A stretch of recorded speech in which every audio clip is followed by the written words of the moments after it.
porque tú eres lo que yo necesito.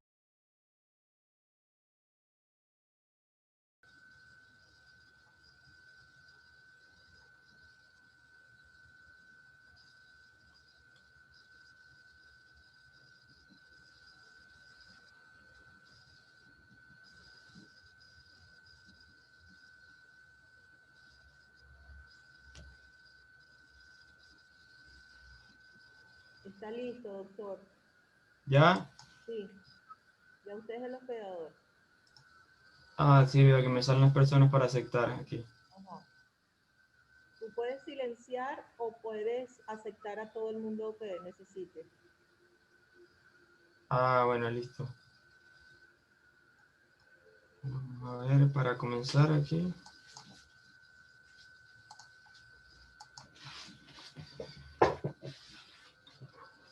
Bueno, buenas tardes. Primero que todo, muchas gracias a Sumebenar por la invitación a dar la charla y es una charla muy importante que espero sea de mucho provecho para todos. La parasitosis en Argentina. Las parasitosis intestinales se encuentran ampliamente distribuidas en el mundo. Tienen una mayor prevalencia en los países en desarrollo, ya que son entidades que están muy relacionadas con lo que es un bajo nivel socioeconómico y la pobreza.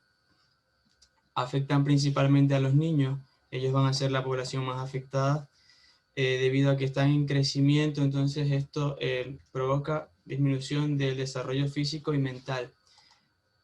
La Organización Mundial para la Salud la considera, como ya les comenté, una de las principales causas de morbilidad que está estrechamente ligada a la pobreza, a inadecuada higiene personal y a incorrecta manipulación de alimentos, falta de servicios sanitarios y inadecuada suministro de agua potable. En Argentina, la prevalencia de estas enfermedades va a variar de acuerdo a la zona geográfica del país y la diversidad de los suelos y condiciones climáticas. No es lo mismo las personas eh,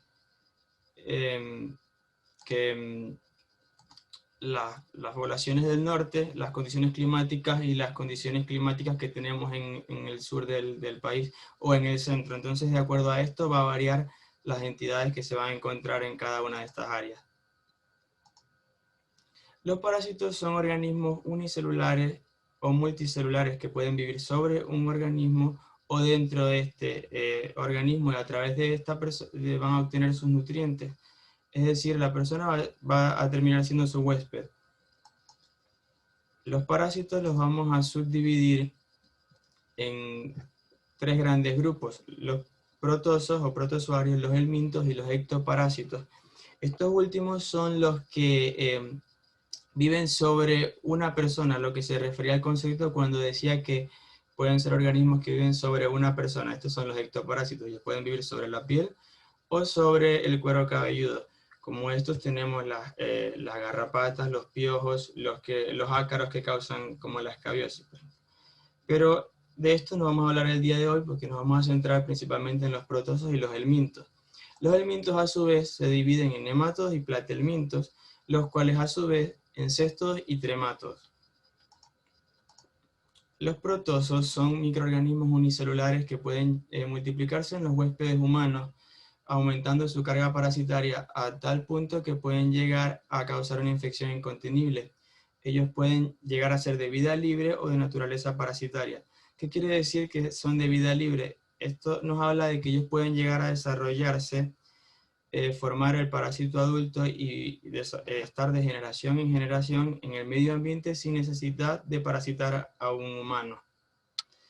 Los protozoarios raras ocasiones producen eosinofilia, a diferencia de los helmintos, que ellos sí lo hacen mayormente cuando miran a través de los tejidos. Los helmintos son macroorganismos, es decir, que son visibles a través de los humanos, son multicelulares y ellos sí tienen órganos complejos, eh, pero estos no se pueden multiplicar en los seres humanos en su forma adulta, ya que los helmintos tienen que pasar por una serie de estadios y en la forma adulta no se van a multiplicar en el ser humano. Y al igual que los protozoos, ellos pueden ser de vida libre o de naturaleza parasitaria.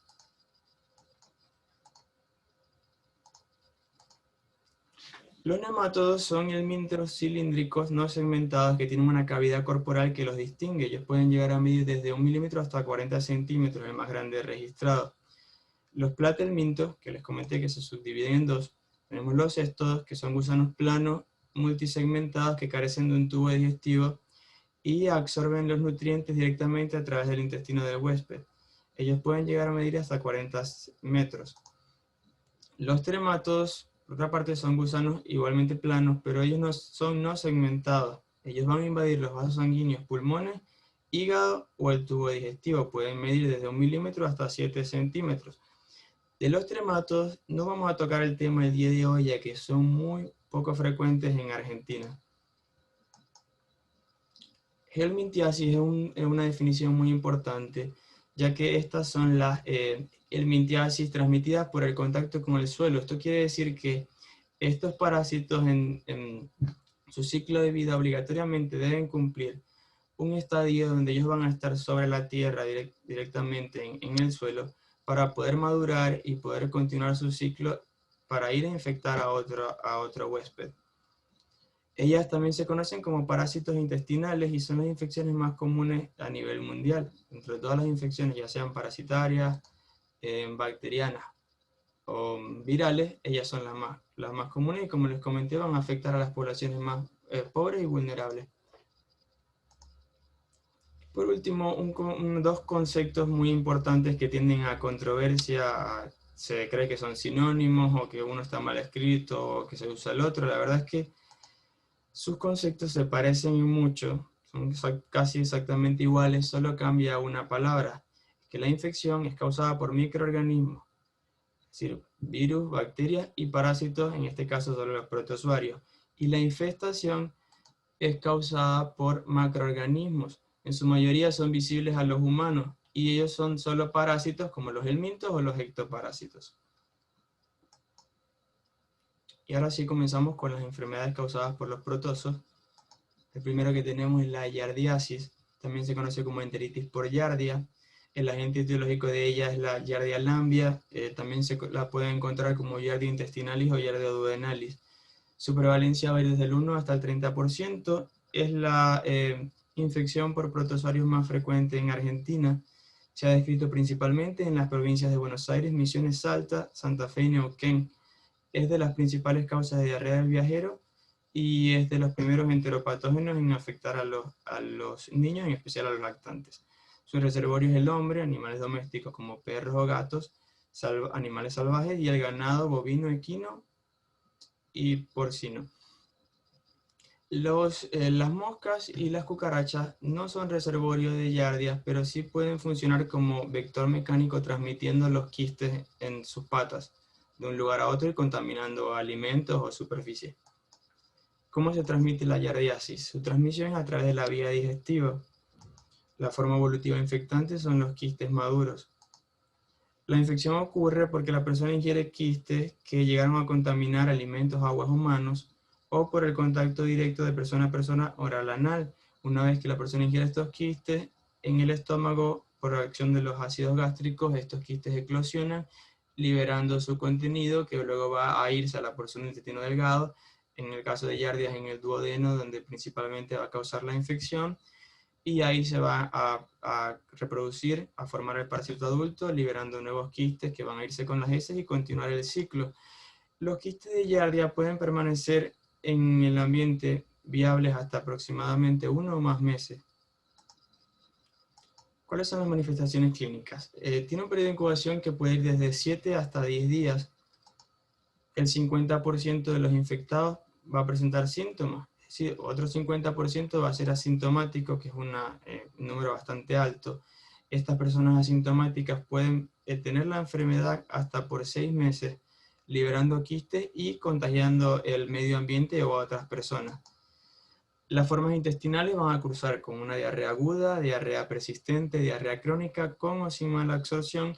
Esto debido a la ubicación en la porción del intestino delgado, que es el duodeno, donde se realiza la mayor parte de la absorción de nutrientes, y ahí es donde está yardia causando la infección. Las formas intestinales van a cursar con una diarrea líquida, semilíquida, que puede tener moco, ser fétida, hipocólica y a veces aspecto graso cuando cursa con mala absorción. Puede acompañarse de náuseas, epigastralia, de predominio postprandial, distensión, flatulencias, hiporexia y eructos. Lo más característico de la giardiasis es la pérdida de peso en el 50% de los pacientes y la diarrea que va a ser prolongada. Los vómitos, fiebre y tenesmo es muy infrecuente, solo en el menos del 15% de los pacientes. La diarrea puede ceder espontáneamente en un periodo que va a ir desde 4 días hasta 6 semanas o puede cronificarse manteniéndose por meses o años. En los niños tiende a la cronicidad, por esto es la importancia en pediatría. Y la enfermedad se puede llegar a alternar con periodos de diarrea, otros periodos de constipación o hábitos normales de la persona. Y la complicación es el síndrome de mala absorción. ¿Cómo hacemos el diagnóstico? El diagnóstico epidemiológico suele ser inespecífico, nos podemos guiar solo por otros casos que el paciente nos refiera. El clínico inespecífico, y lo vamos a hacer en sí por métodos auxiliares de elección, el examen parasitológico seriado de la materia fecal, donde vamos a ver formas evolutivas del parásito como son los quistes y los trofozoitos. También la podemos hacer a través del aspirado o biopsia duodenal. Muchas veces hay personas que se les hace el diagnóstico de giardiasis por un hallazgo ocasional de que obtuvieron a través de una biopsia de duodeno en una endoscopia digestiva superior que le estaban haciendo de rutina por alguna otra patología, pero jamás pensaron en una giardiasis, y cuando llega el resultado de la biopsia parece que la persona estaba infectada. Otra cosa muy importante con respecto al examen parasitológico seriado, quizás no es exactamente lo que conocíamos en Venezuela como el examen de ese seriado. Por eso que conseguí un video, está muy bueno, del Hospital Garrahan, donde explica bien detalladamente cómo es que se debe tomar esta muestra y en qué consiste. Instrucciones para análisis parasitológico en materia fecal. Usted recibe en la ventanilla de recepción del laboratorio un recipiente que contiene un líquido y una cucharita. Conservar este recipiente lejos del alcance de los niños porque contiene una sustancia tóxica. 2 días antes de juntar la muestra, caca, no comer verduras de hoja, espinaca, acelga, lechuga, frutas con cáscara, ollejo, pan negro y en caso de comer tomates, sacarle las semillas y la piel. Recolectar la materia fecal como se indica a continuación. Con la cucharita que está dentro del recipiente, juntar 2 cucharaditas de caca o materia fecal. Colocarla dentro del recipiente, cerrar bien y mezclar agitando enérgicamente para deshacer la muestra fecal en el líquido conservante. En total se necesitan 3 días de recolección, pero no deben ser días seguidos, sino que día por medio. Por ejemplo, si comienza el día lunes, se vuelve a juntar el miércoles y el viernes. Una vez completa la recolección, colocar el apellido y nombre del paciente en el envase. Y bueno, continuando con el tratamiento de la enfermedad, tenemos que para los pacientes sintomáticos o asintomáticos, la droga de elección va a ser el metronidazol a una dosis de 250 miligramos por vía oral 3 veces al día por 5 a 7 días. Y para los niños, 15 miligramos por kilo día, dividido en 3 dosis por 5 a 7 días también. Como segundas opciones podemos utilizar el tinidazol, la furazolidona o la nitazoxanida.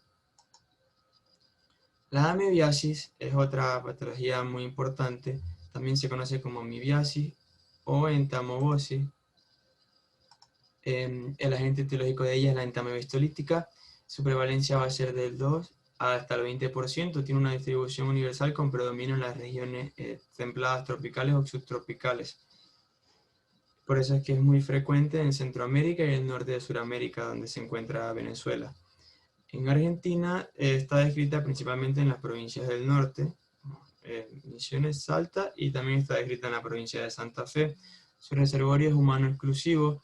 La forma invasiva afecta principalmente a los adultos jóvenes, y los accesos hepáticos, que es la localización intraintestinal más frecuente, tiene una mayor frecuencia en el sexo masculino. ¿Cómo se transmite la amibiasis? También por la vía digestiva, Las formas infectantes son los quistes maduros, y la infección igual ocurre porque estos quistes llegaron a contaminar alimentos, manos o agua, o por el contacto directo de persona a persona oral anal. Los quistes igual al ser ingeridos, una vez llegan a su porción en el intestino donde van a infectar, que esta ahora es el intestino grueso, especialmente el ciego. ¿Qué pasa? Estos parásitos normalmente se quedan acá en el intestino, pero pueden también migrar a través de la pared intestinal e irse al hígado, pulmones o el cerebro. Los quistes de amibiasis pueden permanecer en el ambiente hasta aproximadamente por un mes. Las manifestaciones clínicas son que tiene un periodo de incubación que va desde 7 hasta 10 días. Sobre el 10% de los infectados va a presentar síntomas, y de estos una décima parte va a cursar con la localización extraintestinal. Hay formas asintomáticas que son la mayoría de los pacientes, formas intestinales que tienen disentería, colitis, megacolon tóxico, puede haber colitis no disentérica, crónica, apendicitis, perforación con peritonitis y amebomas. Las formas extraintestinales está descrita que pueden causar acceso hepático, acceso pulmonar, enfisema pleural, acceso cerebral. La disentería mebiana es la forma más frecuente de presentación de la amibiasis. Tiene un comienzo subagudo, se caracteriza por la diarrea mucosanguinolenta principalmente. También puede haber dolor cólico abdominal, flatulencias, pujo, tenesmo y pérdida de peso, que no va a ser tan marcada como en giardiasis. La fiebre puede observarse hasta en un 30% de los pacientes y la diarrea se va a prolongar por 1 a 4 semanas. El diagnóstico epidemiológico es inespecífico, solo nos podemos guiar de otros casos. El clínico igualmente inespecífico. Vamos a hacer el diagnóstico por el examen parasitológico seriado, donde igual vamos a ver quistes o trofozoitos. También puede ser por aspirado o biopsia obtenida por colonoscopia o una cirugía. Podemos detectar antígenos monoclonales en heces o también podemos hacer PCR, y la serología como última opción en caso de amibiasis extraintestinal cuando las pruebas en heces son negativas. El tratamiento, vamos a tener un tratamiento para los pacientes asintomáticos, que la droga de elección es el iodoquinol, para los adultos de 650 miligramos por vía oral 3 veces al día por 20 días, y los niños de 30 a 40 miligramos por kilo día, máximo 2 gramos, dividido en 3 dosis igualmente por 20 días. Como segunda opción podemos usar la paromomicina o la diloxanida furoato. Para los pacientes sintomáticos, la droga de elección es el metronidazol, y vamos a dar una dosis para adultos de 500 a 750 miligramos 3 veces al día, de 7 a 10 días. Para los niños, de 30 a 50 miligramos por kilo día, dividido en 3 dosis por 7 a 10 días. Como segunda opción, el tinidazol. Pero ¿qué pasa? Para los pacientes asintomáticos, luego de cumplir cualquiera de estos tratamientos, debemos continuarlos con el tratamiento para los pacientes asintomáticos, que sería el iodoquinol por 20 días o la paromomicina por 7 días, ya que los nitroimidazoles no son efectivos el 100% para erradicar los quistes. Entonces se debe dar alguno de estos dos para lograr la completa erradicación de estos quistes. La blastocistosis es otra enfermedad causada por protozoarios. Es causada por diferentes especies de blastocistis. Anteriormente se creía que era causada solo por Blastocystis hominis, pero con el tiempo en diversos estudios fueron encontrando que era causada también por otras especies de este género. La prevalencia aún está en estudio.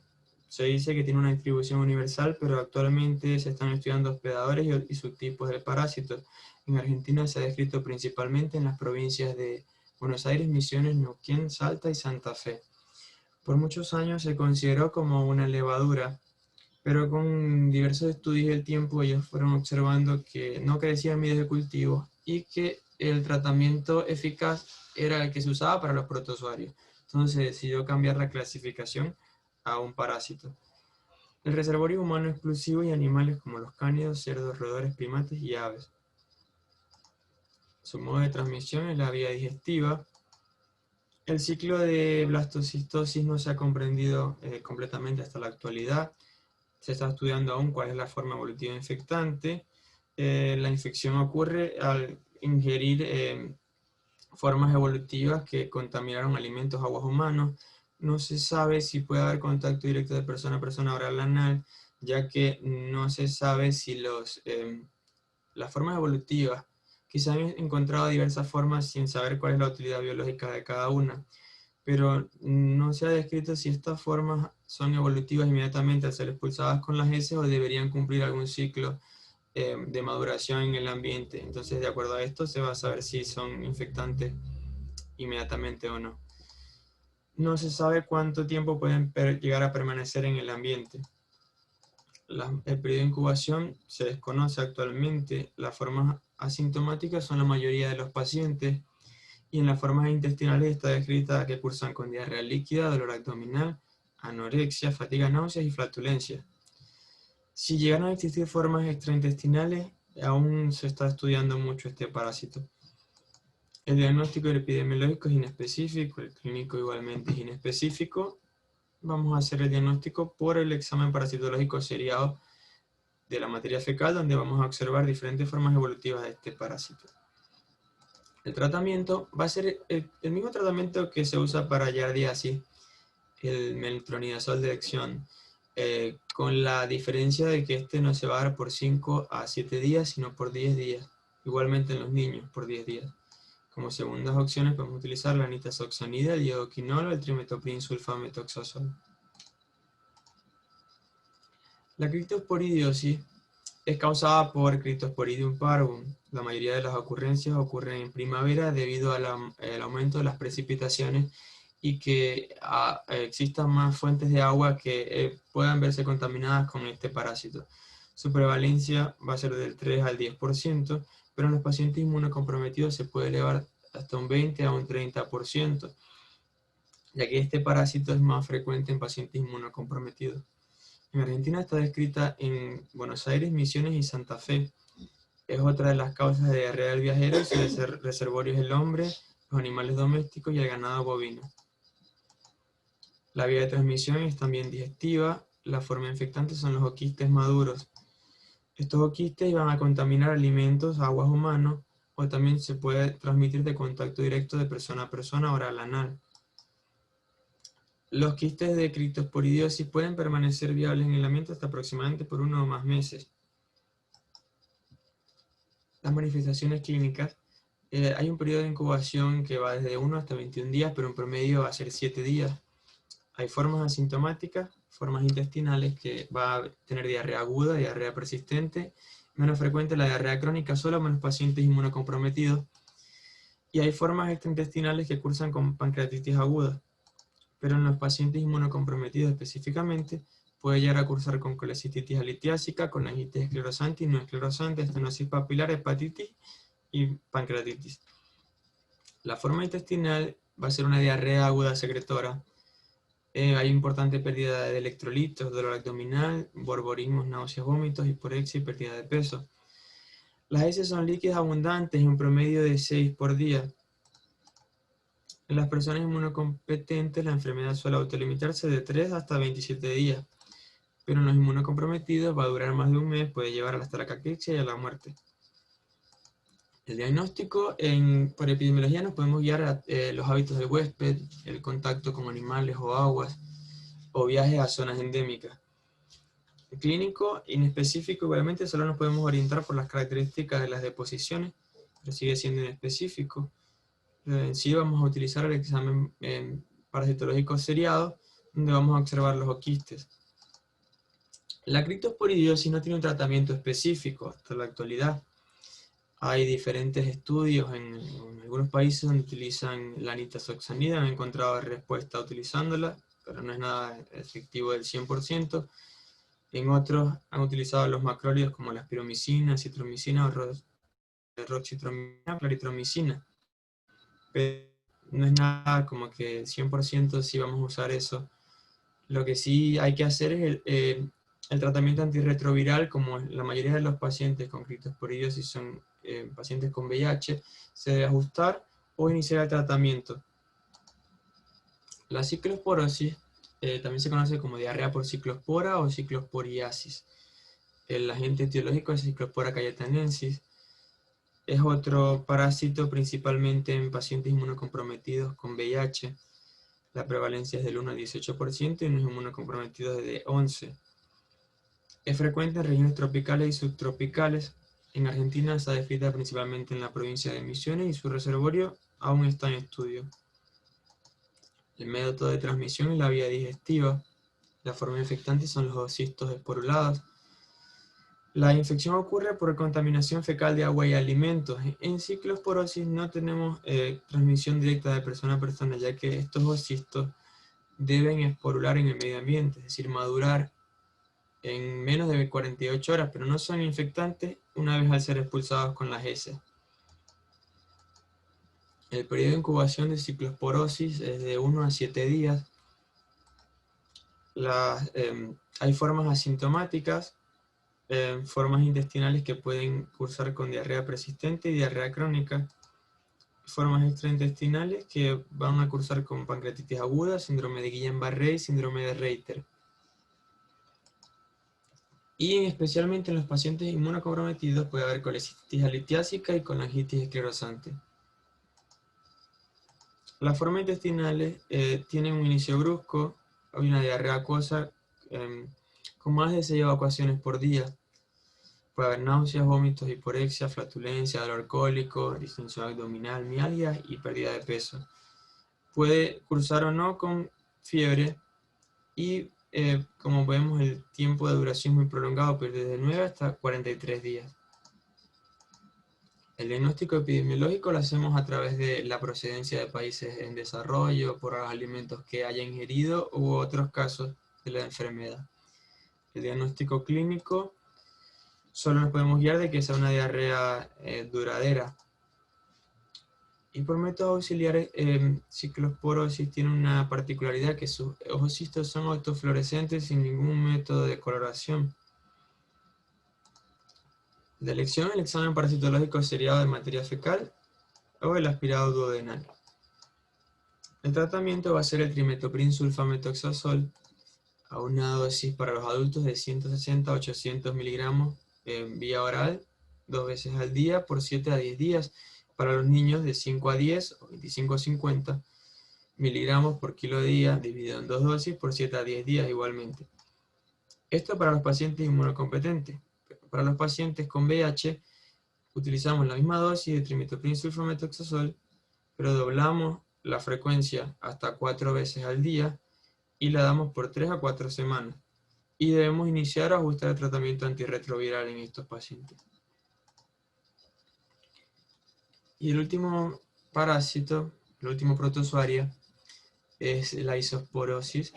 También se conoce como cistoisosporiasis o isosporiosis, causada por Isospora belli. Distribución igualmente universal, especialmente en áreas tropicales o subtropicales y los países en desarrollo, como la mayoría. La prevalencia es del 1 al 18%. En los inmunocomprometidos puede elevarse hasta el 15%.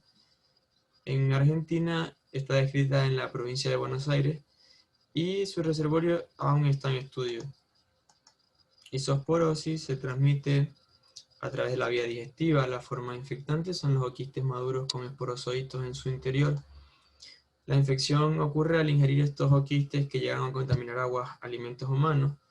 No es infectante una vez al ser expulsados con las heces, ya que deben madurar en el medio ambiente en alrededor de 24 horas. El periodo de incubación para isosporosis es de 7 días en promedio.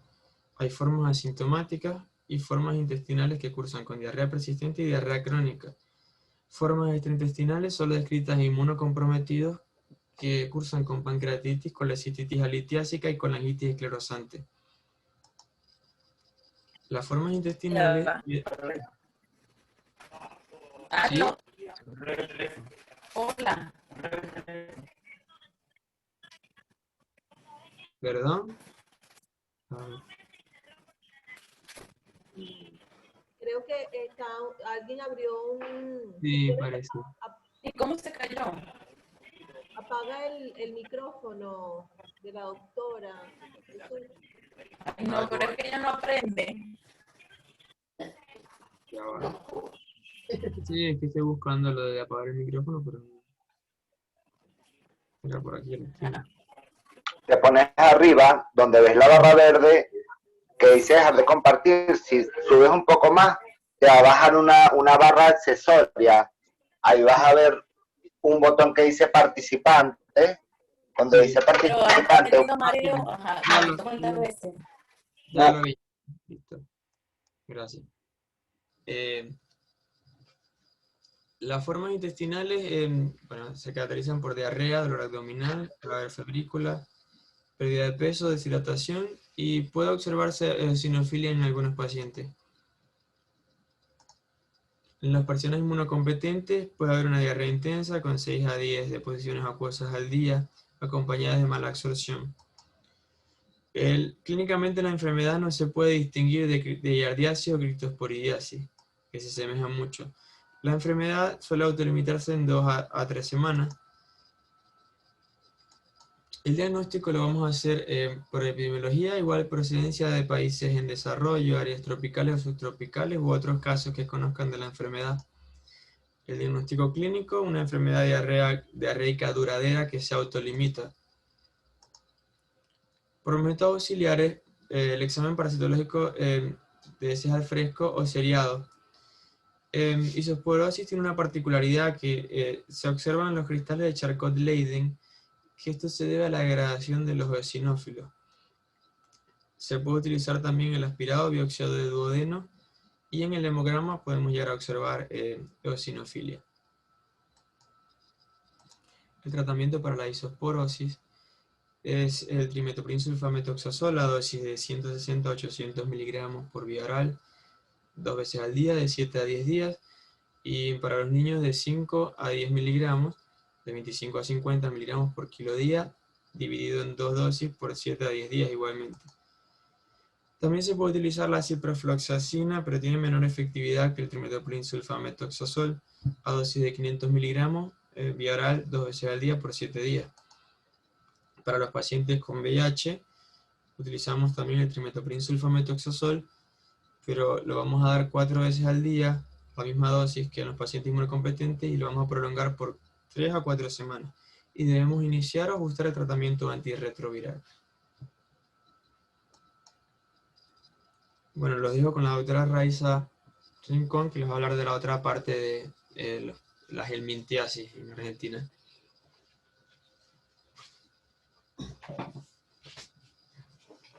Hola, buenas tardes.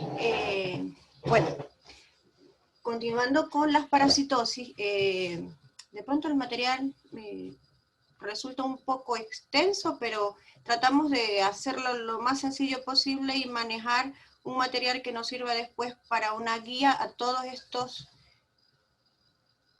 errores técnicos, voy aprendiendo. Que nos sirva como para el manejo de todos los que están, sobre todo los que están en atención primaria, que es donde más van a ver y donde más van a llegar los pacientes con parasitosis. Bueno, de la helmintiasis, la parasitosis más frecuente, por supuesto, es la ascaridiasis. No solo acá, creo que en muchas partes, en Venezuela también era el caballito de batalla de los médicos para el tratamiento. También es llamada ascariosis o ascariasis. Su agente etiológico es el ascarilumbricoides, un nemátodo. La hembra puede alcanzar unos 40 centímetros y el macho es un poco más pequeño. Es una enteroparasitosis y es la enteroparasitosis más frecuente en el hombre. Es una de las que pertenece a la geohelmintiasis, ya que necesita de la tierra para completar su ciclo. Su distribución es universal y es más frecuente en las zonas cálidas y húmedas. En Argentina representa la helmintiasis con mayor prevalencia, y las zonas donde más se han encontrado es en Buenos Aires, Misiones y Santa Fe. Su hábitat es el intestino delgado del hombre y es muy frecuente en preescolares, sobre todo si estos preescolares están asociados a bajo nivel socioeconómico y cultural. Por supuesto, es una patología de carencia.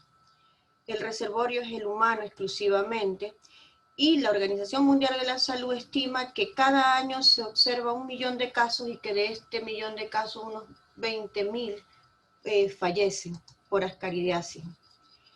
Su modo de transmisión es a través de la vía digestiva. La forma infectante son los huevos embrionados, huevos que va a ingerir el hombre a través de alimentos contaminados. Estos huevos pueden estar en la tierra de 2 a 4 semanas para embrionar y pueden permanecer viables por periodos de tiempo muy variables, incluso de semanas hasta 6 años. ¿Qué pasa? Cuando el hombre ingiere estos huevos, van a llegar al intestino, ¿ok? Los ingiere, van a llegar al duodeno, en el duodeno van a romper el tejido de la mucosa, van a agarrar la vía sanguínea y a través de la vía sanguínea van a llegar a la vía pulmonar, que es uno de sus ciclos. Ellos van a estar allí, van a romper los alveolos y van a llegar en forma ascendente a la tráquea, laringe, y llegando a la faringe son deglutidos nuevamente para llegar al intestino delgado, donde van a completar el ciclo adulto y de allí pues eliminar los huevos para volver a hacer el ciclo. Dentro de las manifestaciones vamos a tener que generalmente en los adultos pasa desapercibida, es asintomática. Es una de las parasitosis que está asociada al síndrome de Loeffler, y por supuesto se entiende porque tiene una vía respiratoria dentro de su ciclo. Las personas pueden estar asintomáticas, pero pueden eliminar parásitos o presentar manifestaciones abdominales un poco inespecíficas, en realidad, en relación con la parasitosis. Puede producir alteraciones de conducta, de pronto irritabilidad en los niños. Puede presentar manifestaciones alérgicas como sería la urticaria o cualquier otro tipo de alergia sencilla. Si el paciente está asociado a desnutrición, allí sí el cuadro se nos puede complicar un poco más y va a presentar un poco más manifestaciones gastrointestinales como sería náusea, vómito, diarrea, retardo en el crecimiento, mala absorción de los alimentos e incluso intolerancia a la lactosa. Pero no todo puede ser así tan sencillo, también podemos tener casos graves, incluso tan graves que pueden llegar a ser mortales, como sería la subobstrucción u obstrucción intestinal por ascaris. Y generalmente eso se ve en el ilio. También podemos observar obstrucción de las vías biliares o de los conductos pancreáticos, perforación de la pared intestinal con una peritonitis secundaria, asfixia por aspiración de vermes, que es una causa importante en muertes en niños, y la sobreinfección bacteriana que puede originarse por llegar a originar colecistitis, acceso hepático o pancreatitis.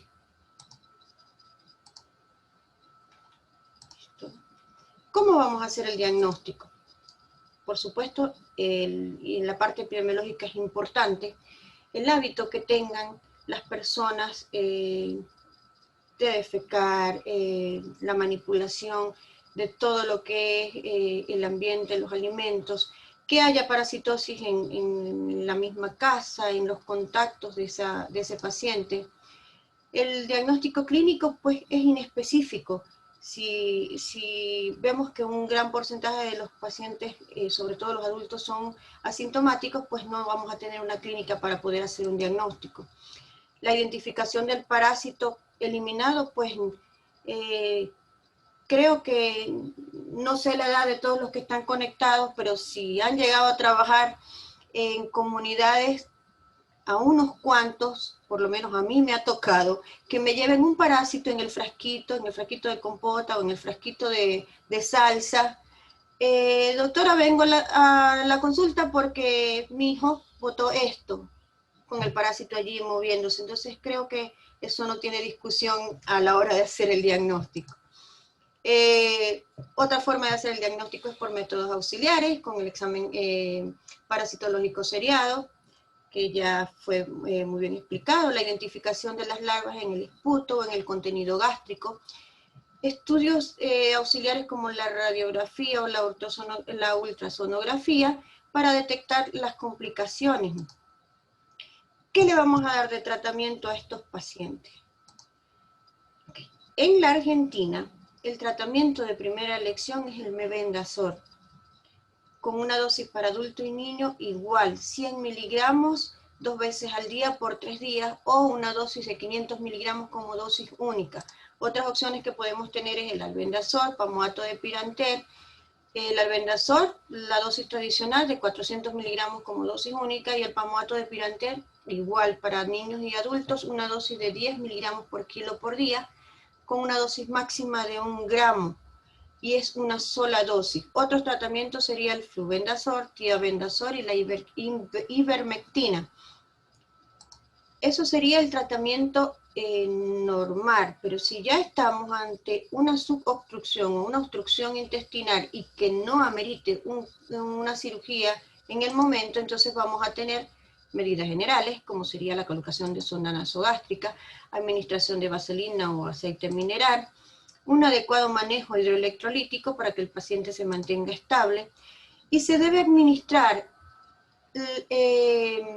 medicamentos vermifugos antes de iniciar el tratamiento vermicida. O sea, antes de darle el tratamiento que comentamos, debemos utilizar la furazolidona, adultos y niños 10 miligramos por kilo día, vía oral, y se debe administrar por 5 días, o la piperacina, adultos niños, 50-75 miligramos por kilo día, vía oral, repartida 2 o 3 veces al día, y esto se va a administrar por 2 días.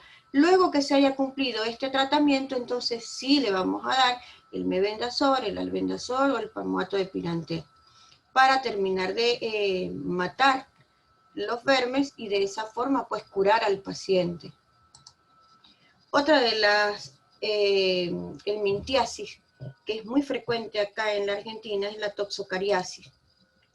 Toxocariasis, que también es llamada larva migratoria visceral u ocular. Su agente etiológico es el Toxocara canis y Toxocara catis, pero el Toxocara catis es poco frecuente en las toxocariasis. También son nemátodos. El hombre se enferma en forma accidental. En el hombre el parásito no cumple su ciclo. Es frecuente en pediatría, si nos vamos a que los niños muchas veces juegan en la tierra, que las heces de estos animales pueden estar en la tierra y allí van a estar contaminantes, además de la costumbre que tenemos aquí en Argentina con las mascotas. Los niños con las mascotas, pues por lo tanto tienen la relación de la alta frecuencia, que también se puede hacer notar esta parasitosis aquí en Argentina.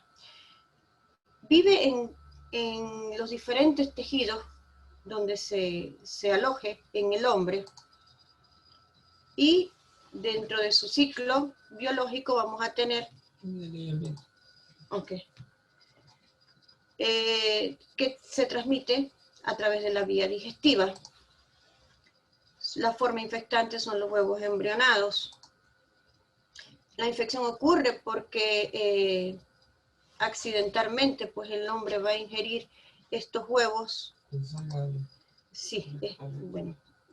Me disculpan a los que no admito en el momento, pero estoy tratando de adaptarme a la tecnología. La infección, como les dije, pues en el hombre ocurre porque accidentalmente va a ingerir estos huevos que están contaminados con la tierra, con los alimentos, con las manos. Si observamos acá en el ciclo, pues podemos ver que este ciclo sería el ciclo del Ascaris en el humano, pero que va a ser acá el ciclo completo en el animalito.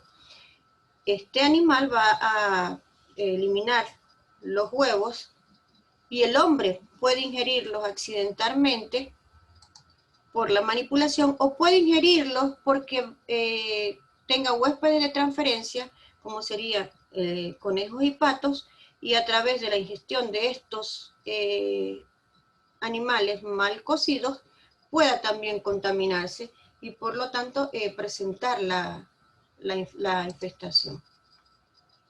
Dentro de sus manifestaciones clínicas vamos a tener entonces que más del 50% de los pacientes pueden ser asintomáticos. Podemos tener una forma visceral, donde vamos a tener adenomegalias, hepatomegalia, bronquitis obstructivas, miocarditis, síntomas generales como son fiebre, anemia o pérdida del apetito. tenemos una forma ocular donde va a haber disminución o pérdida de la visión o leucocoria. Esto generalmente ocurre en un solo lado, podemos ver acá que está afectado solo un lado. ¿Cómo podemos hacer el diagnóstico? Epidemiológico, por supuesto, con el hábito de ver los niños, si son niños que de pronto andan todo el tiempo en la tierra. Aquí tenemos, bueno, los que están en zonas rurales pueden ver cómo muchos de la población boliviana, los niños andan con las mamás en los cultivos y andan en la tierra y están todo el tiempo en contacto con la tierra, con los cultivos, y si a eso le agregamos que puedan tener mascotas, pues mucho más va a poderse relacionar por allí ya el diagnóstico. Diagnóstico clínico, si tenemos alteraciones oculares o viscerales que nos puedan orientar. Por métodos auxiliares vamos a tener biopsia a fondo de ojo, donde se pueden observar muchas veces las larvas. Acá podemos observar los estudios serológicos para ser ya un poco más específico, y como estudios complementarios de orientación, pues hemograma, hepatograma, proteinograma, ecografía, rayos X de tórax, ecocardiograma y electrocardiograma, buscando apoyo en ese diagnóstico que a veces no es tan fácil. ¿Cómo vamos a tratar a estos pacientes? Le vamos a dar también mebendazol. En este caso la dosis la vamos a llevar de 100 a 200 miligramos, igual se va a dar 2 veces al día y se va a dar por 5 días. Otras opciones también es el albendazol, igual por 5 días, y el tiabendazol, que se va a dar a una dosis de 25 miligramos por kilo por día como dosis única. Otra de las parasitosis o de las helmintiasis que podemos observar es la enterobiasis, también llamada oxuriasis o infectación por oxuros. El agente etiológico es enterobios vermiculares, un nematodo blanquecino pequeño que mide 1 centímetro. Su distribución es universal y afecta a todos los estratos sociales.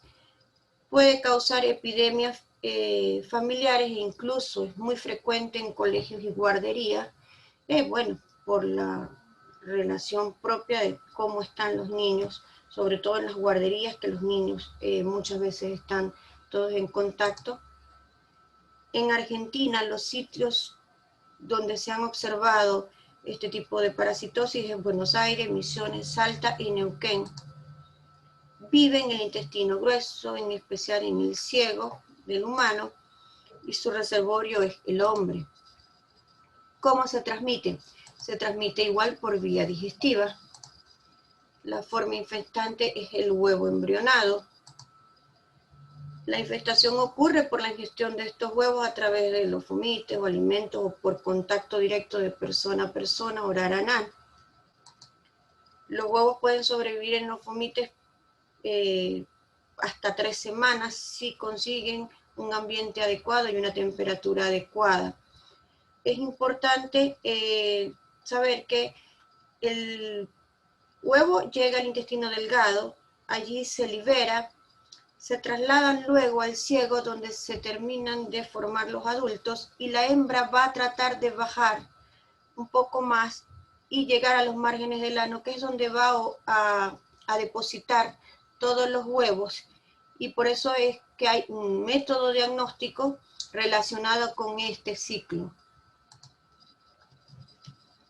Ok, dentro de las manifestaciones clínicas puede ser asintomático. Algunas personas pueden presentar prurito y escoriaciones perianales debido al rascado. El prurito es de predominio nocturno. Provoca alteraciones del sueño, con bruxismo e irritabilidad, y como consecuencia apatía y disminución del rendimiento escolar. Muchas veces estos pacientes llegan a la consulta porque la madre, una de las quejas es que el niño está tranquilo hasta que se llega a la noche, y es donde comienza el prurito. Sus principales complicaciones son muy escasas, pero pueden verse, son apendicitis, vulvovaginitis, y en las niñitas es frecuente que las madres consulten muchas veces por irritación, y la salpingitis, pero afortunadamente son bastante escasas. ¿Cómo podemos hacer el diagnóstico? El diagnóstico lo vamos a hacer desde el punto de vista epidemiológico, buscando infectados en los convivientes en la familia. Desde el punto de vista clínico, pudiéramos guiarnos por el prurito anal, pero no es nada específico como para poder hacer un diagnóstico definitivo. Podemos observar el parásito desde el punto de vista macroscópico en las márgenes del ano muchas veces, o en las telas pudiera también quedar el parásito y observarse. Por métodos auxiliares podemos identificar el parásito igual a través desde el punto de vista microscópico con el examen parasitológico, observando huevos y adultos.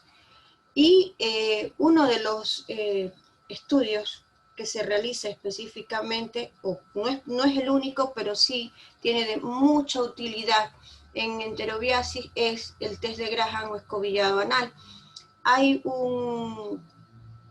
también un método de recolección que también está documentado por el Hospital de Graham, donde al paciente se le toman 6 días una muestra en los márgenes del ano. Esa muestra se debe tomar en la mañana cuando el paciente se vaya levantando sin que se haya hecho algún aseo diario, para tratar de recoger o de recolectar la mejor muestra posible. Y vamos a ver, es un video corto, pero para que nos ilustre un poco el cómo se puede recolectar esta muestra.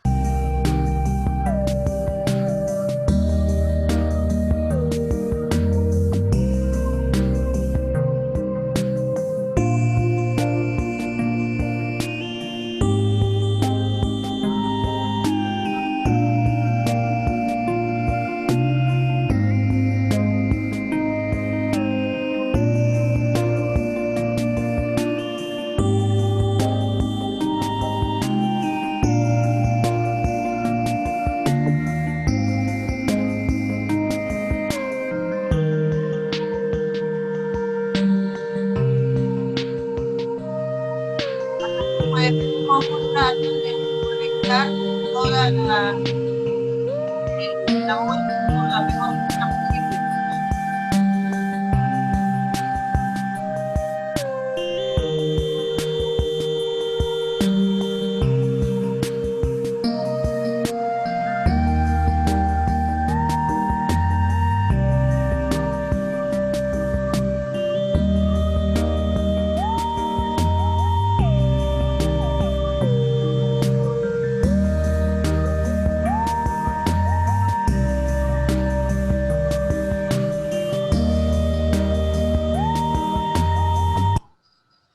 Bueno, un video corto, pero simplemente como para que nos quede cómo poder recolectar ese tipo de muestra para el diagnóstico.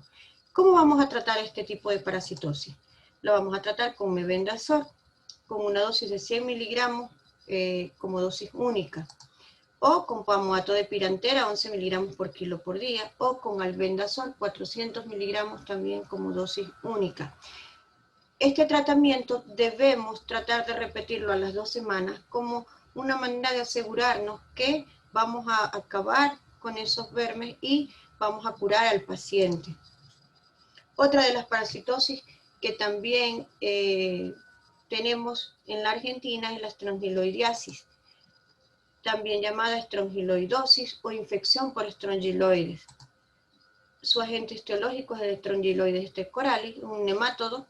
La hembra puede llegar a medir hasta 2.5 milímetros de diámetro.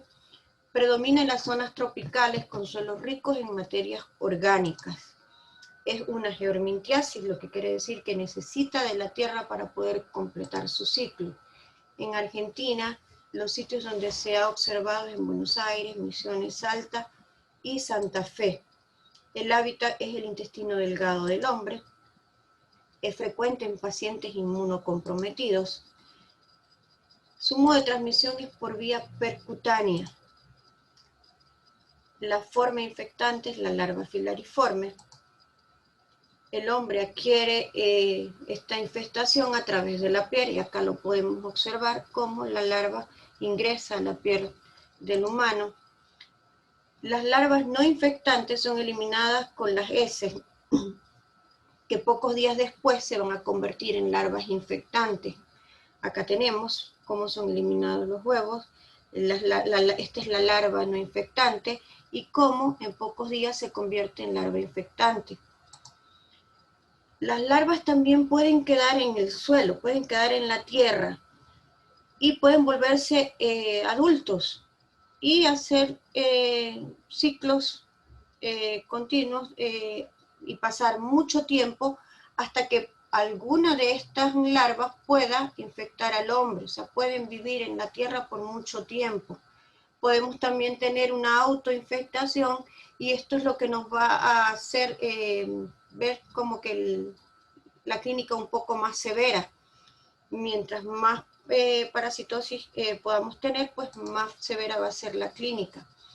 Dentro de sus manifestaciones clínicas vamos a tener la estrongiloidiasis aguda, que puede ser asintomática, pero pueden también tener manifestaciones de erupción en el sitio de la inoculación de la larva.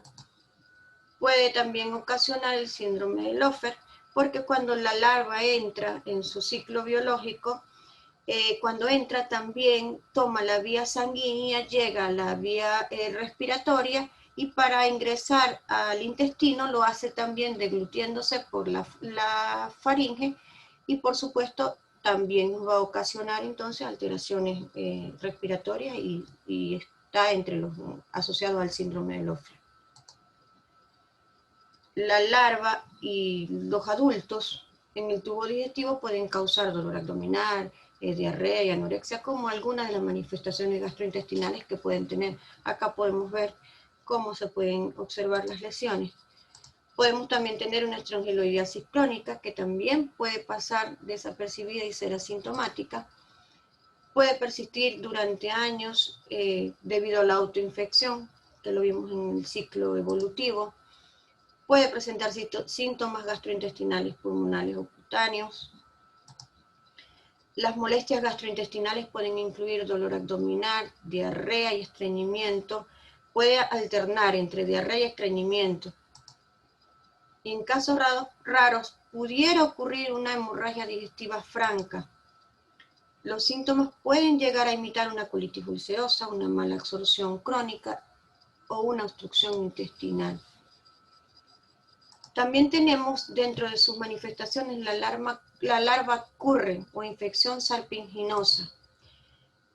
Esto es una forma de larva cutánea que migra, y específicamente se produce por la autoinfección del parásito. La erupción generalmente comienza en las regiones perianales y se puede acompañar de prurito intenso. Típicamente esta larva puede tener un crecimiento que puede ser lineal, pero valga la redundancia de su nombre, generalmente son serpenginosas, y puede migrar 10 centímetros por hora, por lo que pueden ser a veces muy extensas.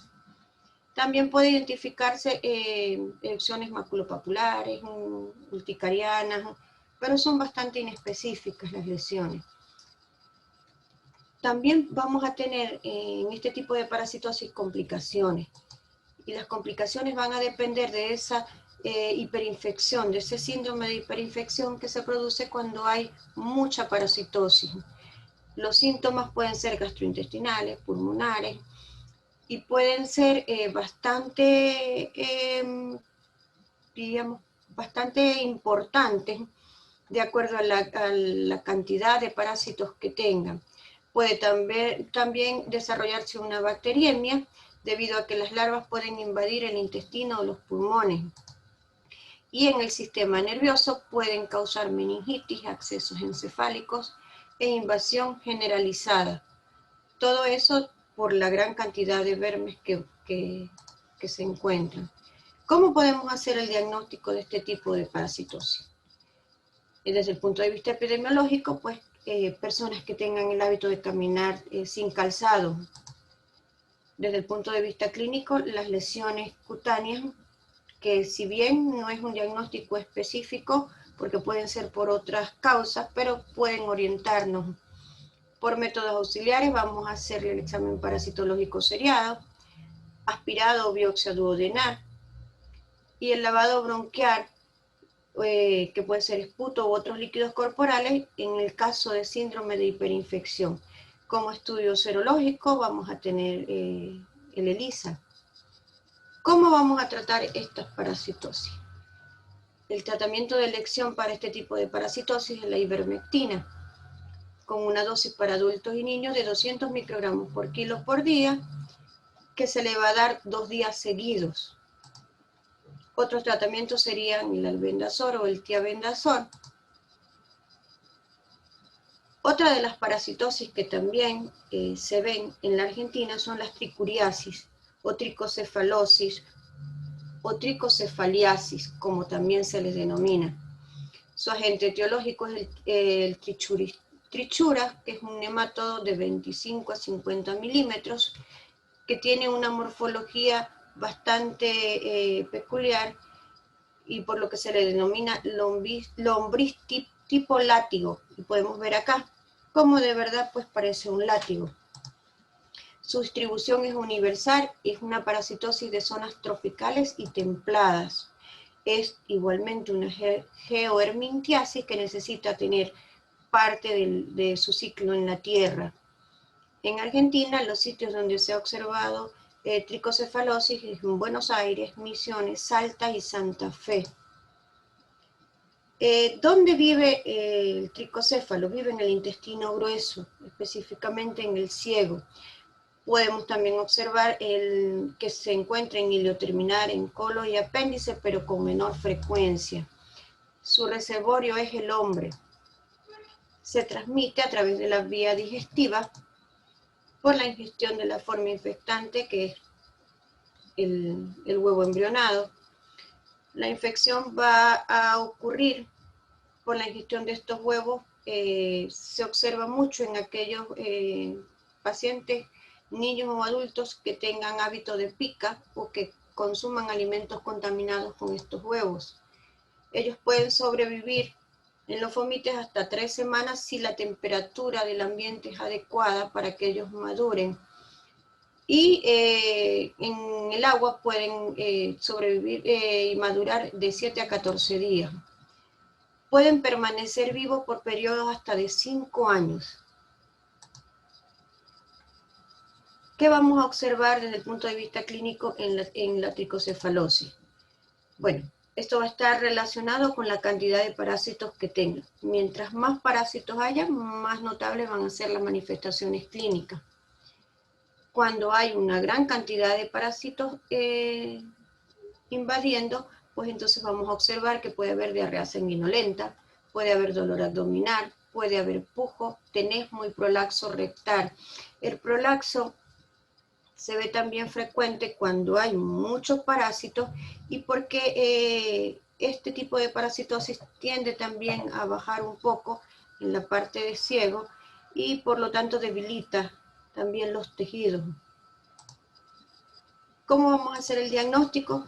Desde el punto de vista epidemiológico, pues el hábito que tengan las personas de comer tierra, de comer cualquier cosa que no sea comida, el área donde estén, pues ya que no es frecuente en todas las áreas, es importante relacionarlos también pues con la población en la que frecuentemente se observa y que haya parasitosis en los convivientes. El diagnóstico clínico es bastante inespecífico. Desde el punto de vista de métodos auxiliares vamos a tener el examen parasitológico seriado, la rectosimoidoscopia, donde podemos observar muchas veces los vermes adultos que van a estar allí depositados. ¿Cómo vamos a tratar este tipo de parasitosis?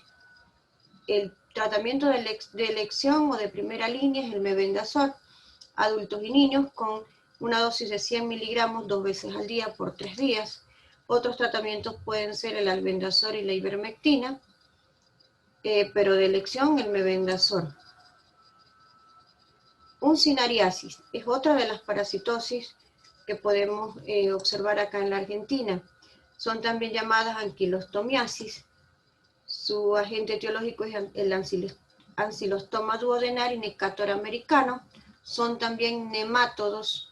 Los vermes adultos pueden llegar a medir de 10 a 15 milímetros. Presentan una cavidad bucal con elementos cortantes que pueden provocar microhemorragias en la mucosa intestinal y esto puede causar pues, procesos después anémicos. Su distribución es universal, pero es más frecuente en climas cálidos y húmedos y en zonas de malas condiciones socioeconómicas. En Argentina es más frecuente en las provincias de Buenos Aires, Misiones y Salta. El hábitat es el intestino delgado y el reservorio es el hombre. Acá podemos ver que la vía de transmisión de las uncinarias también es percutánea como el estrongiloide. La forma infectante es la larva filariforme. La infección va a ocurrir a través de la ingestión de la penetración de estas larvas por la piel. Puede ser porque anden descalzos o que estén de pronto en contacto con la tierra o en sitios donde esté la larva. No necesariamente tiene que ser por los pies, puede entrar por cualquier zona de la piel. Una vez que entra la larva, pues va a cumplir igualmente todo el ciclo, entra por vía sanguínea y va a cumplir todo el ciclo respiratorio hasta deglutirse y llegar al intestino delgado. La larva puede sobrevivir de 3 a 4 semanas si las condiciones del ambiente son favorables para que ella sobreviva. Y ya los vermes adultos pueden llegar a vivir incluso más de 2 años. Dentro de la clínica podemos tener pacientes asintomáticos. Puede desarrollarse también un exantema en el sitio de la penetración de la larva, generalmente es en los pies, pero como dije, pues también puede ser cualquier otra zona por donde haya penetrado la larva que sea piel. Por su ciclo respiratorio a través de la circulación, también pertenece a los parásitos que llegan a dar síndrome de Loeffler. Durante la fase aguda, los parásitos adultos que están en el intestino pueden llegar a causar manifestaciones gastrointestinales como son cólicos, dolor en epigastrio, anorexia, flatulencia, diarrea e incluso pérdida de peso. Ya las infecciones crónicas pueden llegar a provocar anemia ferropénica. Recuerden que el parásito provocaba microhemorragias y de esa forma pues va depletando los depósitos de hierro, produciendo la anemia y con todo lo que es una clínica de anemia ferropénica. ¿Cómo podemos hacer el diagnóstico? Desde el punto de vista epidemiológico, por el hábito de caminar en la tierra y sobre todo caminar en la tierra sin calzado. El diagnóstico clínico es bastante inespecífico. Dentro de los métodos auxiliares vamos a tener el examen parasitológico de materia fecal, el hemograma como un método de apoyo, ya que sabemos que por la condición del parásito puede provocar anemia e incluso eosinofilia por el ciclo respiratorio, y esto puede ser como métodos de ayuda para corroborar el diagnóstico. ¿Cómo vamos a tratar este tipo de parasitosis? Le vamos a dar de primera línea el albendazol. A niños y adultos una dosis de 400 miligramos como dosis única. Otros tratamientos que podemos utilizar es el mebendazol y el palmoato de Pirantel. Por la condición que el parásito puede provocar anemia, podemos darle a estos pacientes una dieta rica en proteína, hierro y vitaminas como para poder corregir esa otra patología que se nos presentó como una complicación de la parasitosis. Otra de las parasitosis, pero ya esta no como un nemátodo, sino como un céstodo, uno de los tipos de tenia que podemos tener en la Argentina es la immunolepiosis. Su agente etiológico es la Immunolepis nana, que es también denominada como tenia enana. Es un pequeño céstodo que tiene de 3 a 4 centímetros. Es la única tenia en el hombre sin huésped intermediario. Se dice que es la infección por céstodos más frecuente que existe. Su distribución es universal y especialmente se ve en comunidades de bajo desarrollo social y económico. En Argentina es muy frecuente esta parasitosis y la podemos observar en Buenos Aires, Misiones, Salta y Santa Fe. Vive en el intestino delgado del hombre y su reservorio puede ser el hombre y los roedores. La Organización Mundial de la Salud estima que actualmente hay 44 millones de personas parasitadas por este parásito, por Immunolepis nana. Su modo de transmisión es a través de la vía digestiva. La forma infectante son los huevos embrionados. La infección ocurre por la ingestión de estos huevos que contaminaron alimentos, manos, agua o por contacto directo de persona a persona, oral anal. Acá podemos ver cómo el ciclo normal sería este, pero también podemos tener la infestación por la ingestión de artrópodos infectados por cisticercoides. Ok, el insecto se comió el cisticercoide y este insecto en forma accidental puede introducirse en el humano, incluso puede introducirse en los roedores. Puede ocurrir también una infección endógena, lo que nos va a dar una hiperinfestación, y sería que el parásito elimina los proglótidos con sus huevos y se van a madurar dentro del mismo intestino y se va a formar pues una autoinfección. Desde el punto de vista clínico, vamos a tener que la inmunolepiosis puede tener un periodo de incubación que va de 1 a 2 semanas. Generalmente suele ser asintomática. En personas que tienen alta carga de parásitos, puede haber manifestaciones gastrointestinales, como sería dolor abdominal, meteorismo, distensión, diarrea, que puede ser poca, pérdida de peso, irritabilidad, e incluso en los niños puede llegar a causar desnutrición y retardo en el crecimiento pondoestatural. ¿Cómo vamos a hacer el diagnóstico? Desde el punto de vista epidemiológico, vamos a ver si hay convivientes que tengan la misma parasitosis y esto nos va a apoyar el diagnóstico. El diagnóstico clínico es bastante inespecífico. Por métodos auxiliares vamos a ver la identificación del parásito eliminado y por examen parasitológico seriado que vamos a observar los huevos en la materia fecal. ¿Cómo vamos a tratar este tipo de parasitosis? Recordemos que son céstodos. El tratamiento de primera elección es el praziquantel. La dosis para adultos y niños es de 25 miligramos por kilo por día. Otros tratamientos que también pudiéramos utilizar para este tipo de parasitosis es la nitazosanida y la niclososamida. Otra de los céstodos o las tenias que podemos observar acá en la Argentina es la difilobotriosis, también llamada difilobotriasis. Su agente etiológico es el Difilobotrium latu. El adulto llega a medir de 4 a 15 metros y es un parásito que se encuentra en aguas dulces. Su distribución es universal, pero es frecuente en regiones templadas y frías. Por lo tanto, en Argentina la vamos a ver en muchas zonas de aguas frías, ¿no? Como sería Neuquén, Río Negro, también la podemos ver en Mendoza y también podemos tener acá en Buenos Aires.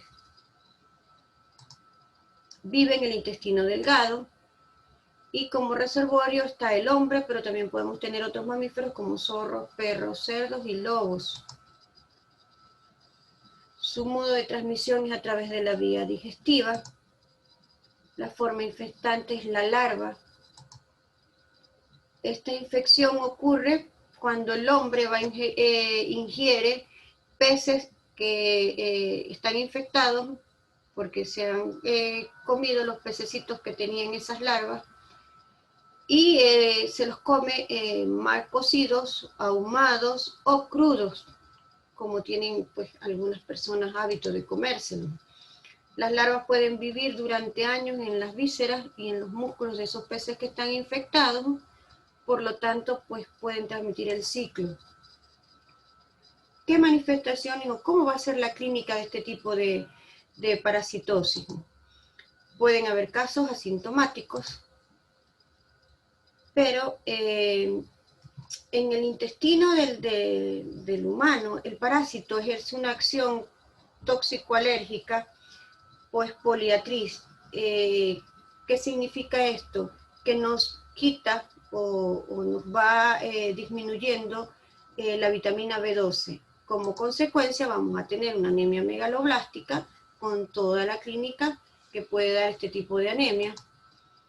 Y también puede presentarse con pérdida de peso, astenia, epigastralgia y episodios diarreicos. ¿Cómo vamos a hacer el diagnóstico?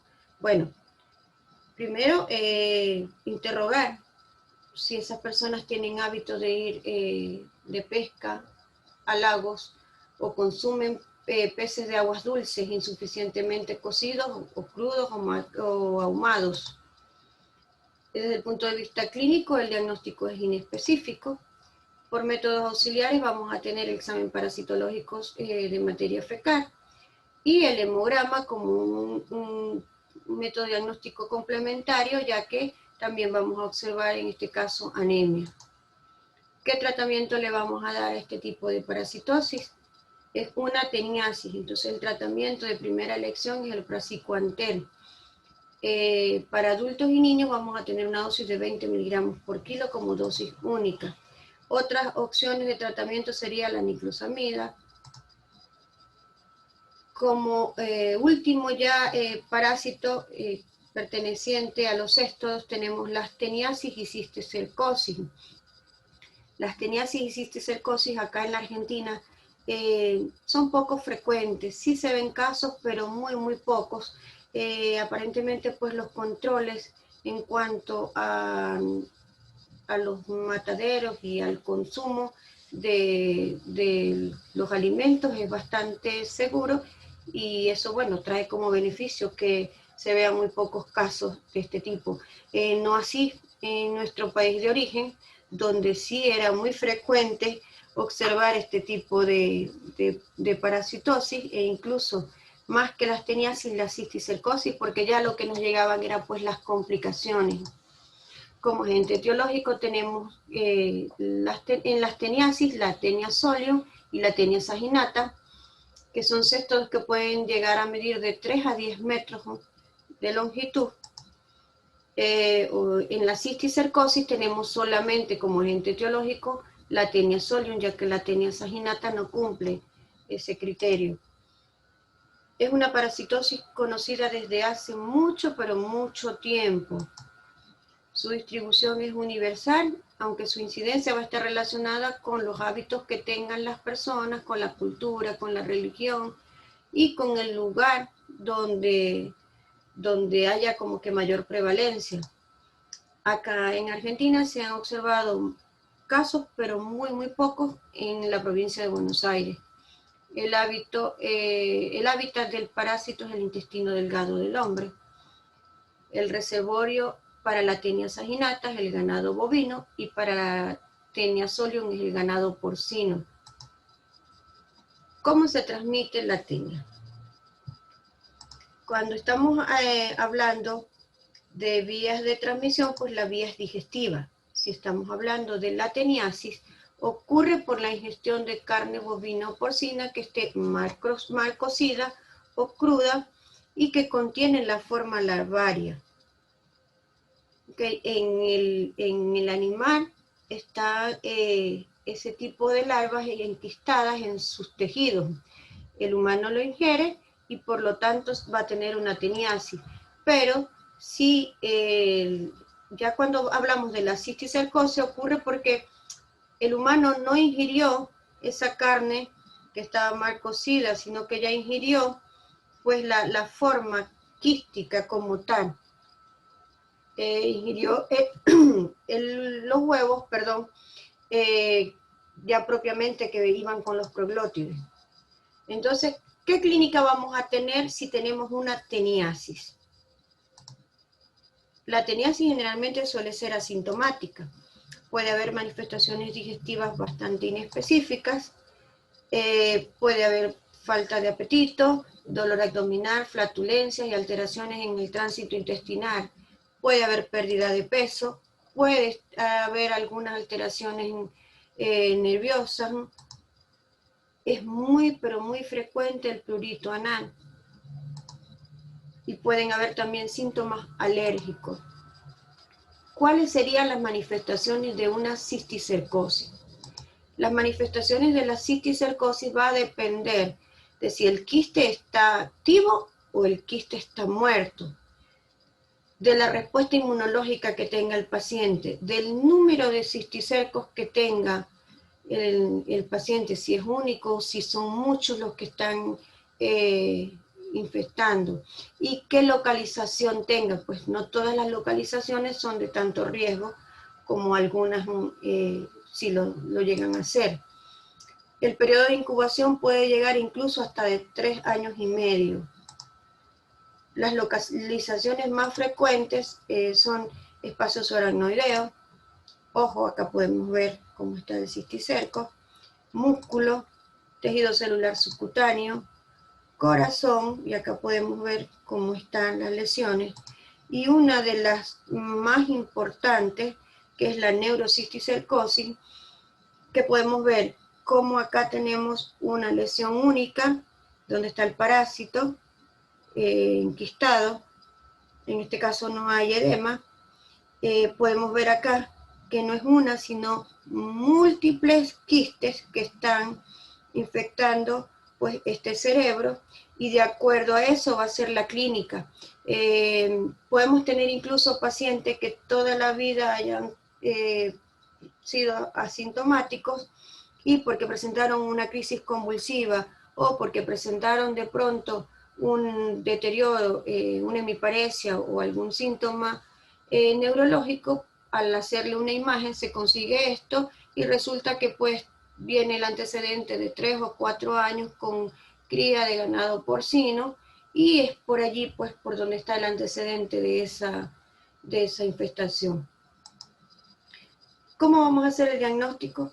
El diagnóstico lo vamos a hacer desde el punto de vista epidemiológico, con el antecedente de personas con consumo de carne mal cocida, porcina o bovina.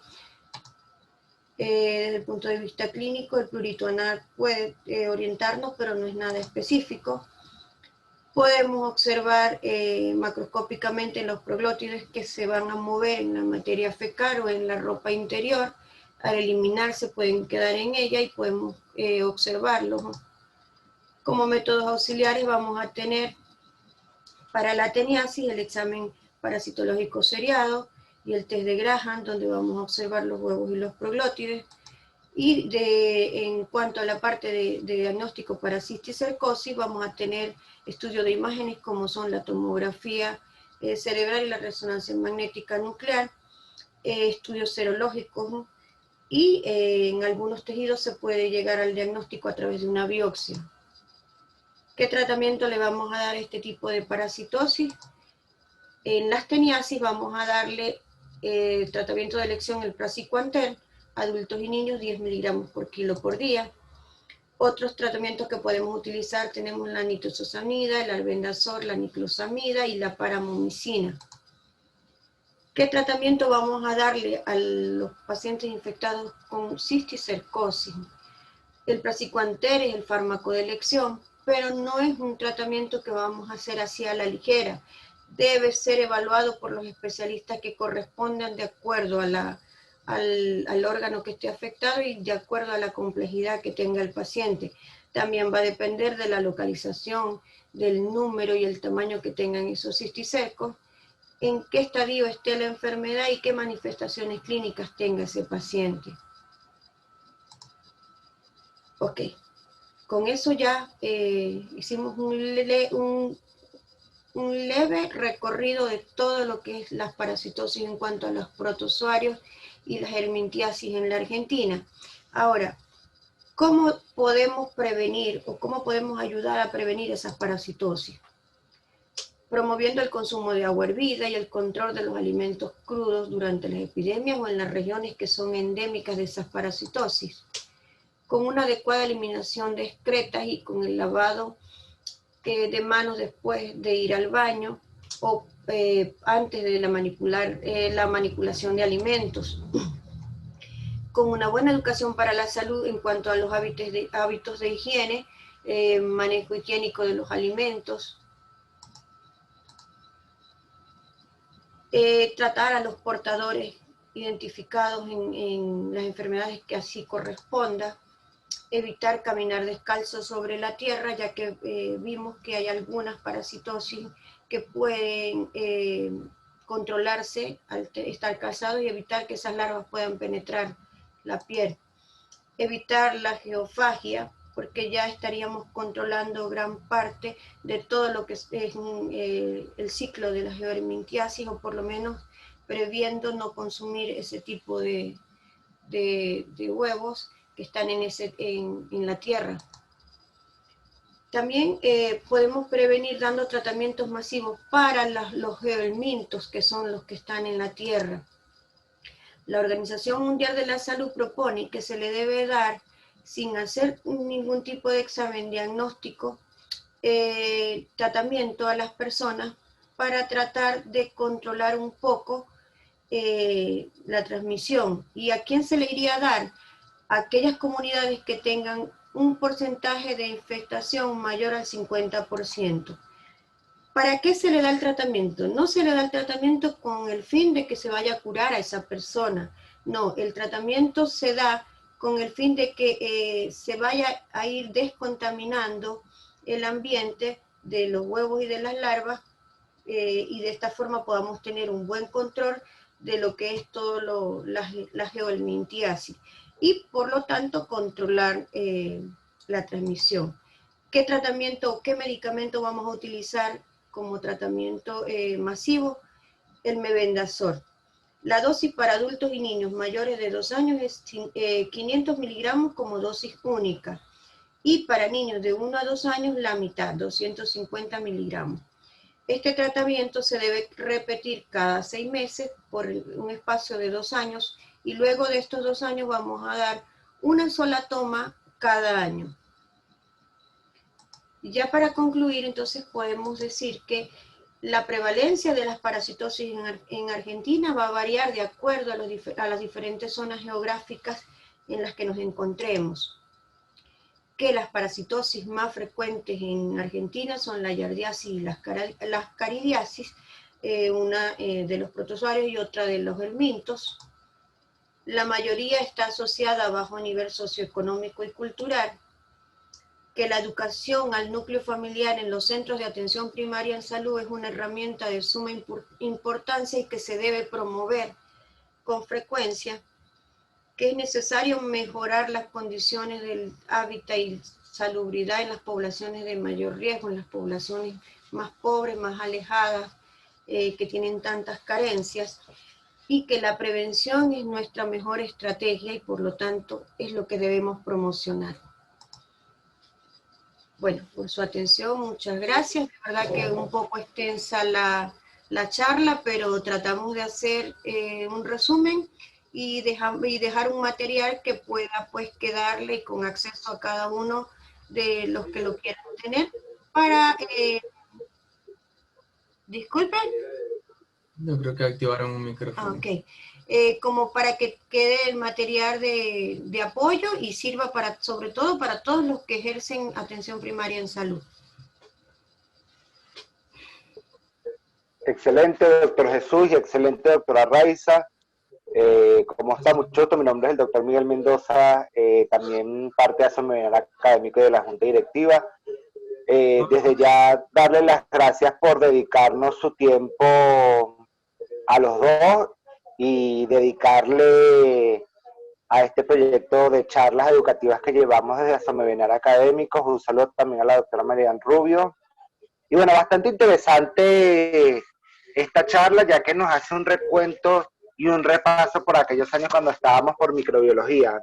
Sí. Hay unas cosas que me han preguntado por acá, que me dicen, ¿cómo solicito yo en Argentina los exámenes de ESE? O sea, ¿cómo realizo la orden? Porque hay personas que están comenzando a ejercer o que, por ejemplo, tienen muy recientemente la matrícula, vienen por ahí de haber pasado por varios países o estar recién graduados y todavía no saben cómo solicitar un simple estudio parasitológico. Entonces, ¿cómo podríamos solicitar los estudios para estas parasitosis en cuanto a los récipes o a las recetas, como se llaman acá?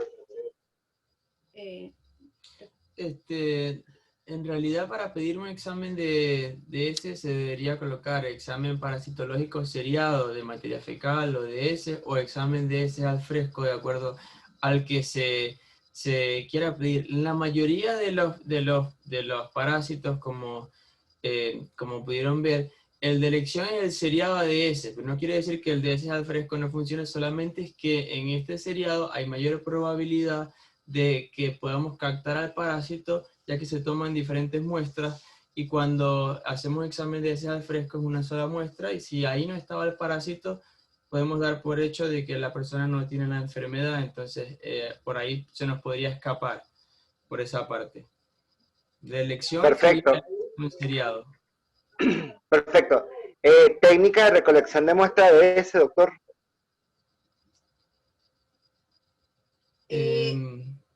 La técnica, sí. Bueno, como se pudo apreciar en el video, pues no es como que la misma técnica que teníamos en nuestro país, ¿no? Que era la tacita, echar la muestra al seco y llevarla al laboratorio. No.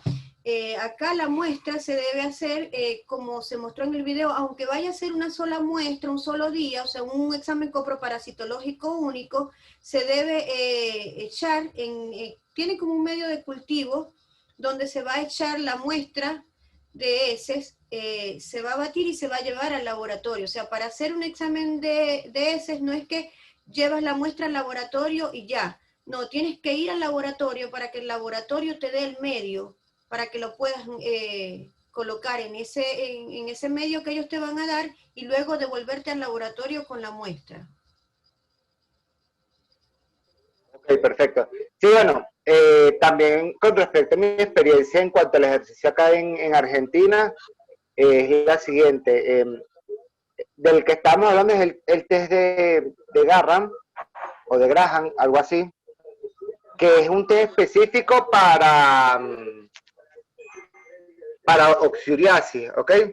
Que en Venezuela, por ejemplo, cuando yo estaba rotando en la universidad por microbiología, nos las enseñaron a hacer con el guante y la utilización de cinta de embalaje, porque se coloca en las noches, en este caso, o en la misma ropa interior que utilizó el niño durante el día, y luego se dobla, y va a quedar pegado aquellos oxuros o los huevos inclusive que pueden caer durante la noche en la ropa interior de los niños. Entonces se hace la muestra tanto anal como de la ropa interior.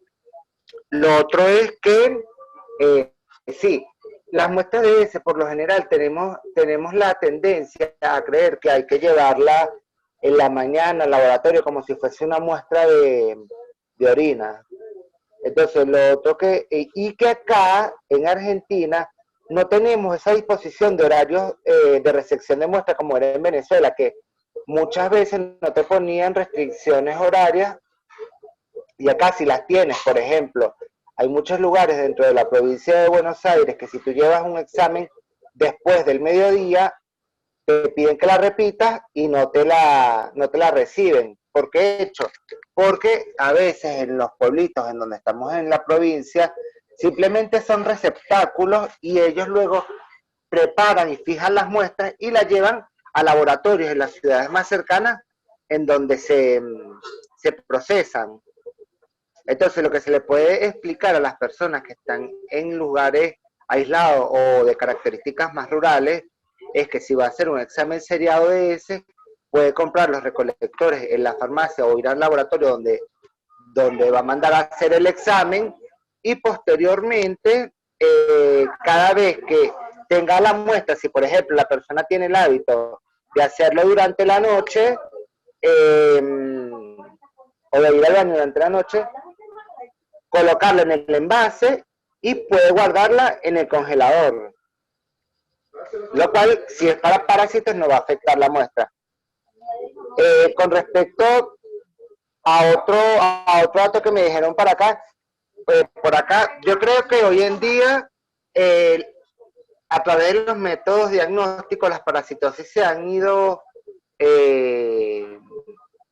viendo que hay más prevalencia cada día en las personas, como me estaba comentando una doctora, que hoy por hoy todos hemos tenido o tenemos parásitos que antes solamente se creían que eran tropicales, y con la movilización de esta masa de migrantes venezolanos, hemos traído inclusive enfermedades nuevas a estas zonas que se llamaban tropicales y que ahora se ven circulando en pacientes locales. Y estuvo muy buena esa acotación, porque tiene su lógica, y que muchas veces ya no son enfermedades de carencia, sino enfermedades que puede tener cualquier profesional, inclusive con educación, pero por las dificultades a las que se ha sometido en los últimos años a sus medios de vida, la falta de acceso a agua potable, a agua corriente, ha hecho que prácticamente toda la población, sin distingo de clase social y cultura, como lo vimos en la diapositiva, que es realmente lo correcto y lo que nosotros siempre estudiamos, tengamos hoy por hoy parasitosis. Entonces quería hacer ese comentario. Muy bueno, realmente. Otra cosa importante en cuanto a los laboratorios es que independientemente de que no estemos en un pueblito, pues las muestras de coproparasitológicos como tal, los laboratorios lo toman como rutina, no como emergencia, y por lo tanto los laboratorios, aunque sean públicos, reciben solo las muestras en las mañanas. Lo que es la parte de tarde generalmente funciona en laboratorio para guardias y no reciben muestras de ese, solo en guardias solo procesarían una materia fecal para ver si hay glóbulos rojos o algún detalle muy específico que esté relacionado con la patología que pueda tener el paciente en guardia. Y en este momento es importante acotar que no sé si en todas las zonas, pero nosotros que estamos en la parte de Buenos Aires, con lo del coronavirus, pues los laboratorios públicos no están procesando ningún tipo de muestra de ese porque acotan que no tienen el material de bioseguridad para poderlas manipular. Y por lo tanto, pues está bastante difícil hoy en día en un sitio público poder realizar una muestra de este tipo. Doctores, por aquí hay otra pregunta que dice, en caso de presentar varias parasitosis, ¿se trata cada parásito con su medicamento o se usan medicamentos más fuertes? No, se puede utilizar de acuerdo a la parasitosis. O sea, si es una parasitosis que pertenezca a la misma línea y que se vaya a tratar con el mismo medicamento, por ejemplo, estamos hablando de protozoarios, y a lo mejor el metronidazol es el tratamiento de elección para ambas parasitosis, nos vamos a ir a cumplir la dosis del parásito que más largo tenga el tratamiento para poder cubrir ambas parasitosis. Y si son, de pronto estamos ante una helmintiasis, una protozoriasis, pues darle los dos tratamientos en conjunto, siempre viendo que no haya interferencia en los tratamientos. Sí, ya que como pudimos ver, para la mayoría hay varias opciones, quizás va a haber algún medicamento que nos sirva para los dos y vamos a tomar en cuenta el que sea el tiempo más largo, que debería funcionar para ambos. Sí, yo creo también para complementar esa respuesta, tenemos hoy por hoy la nitazoxanida, que es un medicamento que cubre una amplia variedad de parasitosis, es económico y es de alta potencia. En caso de parasitosis múltiples, pero claro, siempre llevarlo a lo que es el examen físico y a relacionarlo con las condiciones del paciente. Porque, por ejemplo, si tenemos un paciente con múltiples parasitosis, pero vemos que hay una infestación muy fuerte y que puede terminar en una, como lo dijo usted, una pseudoobstrucción, ahí habría que valorarlo. Por eso la importancia de saber los tratamientos. Ahora que nombras pseudoobstrucción, bueno, lo que pasa es que tenemos algunos criterios muy diferentes de lo que manejábamos en Venezuela y lo que se maneja acá. La nitazoxanida sí, es verdad, es un antiparasitario de amplio espectro, pero por lo menos a los muchachos que van comenzando, tienen que manejar todo con mucho cuidado por la situación de que Argentina no es como que tan fácil como en Venezuela, que nuestros pacientes eran 100% confianza y se curaban hasta con agua que le colocaras por la confianza.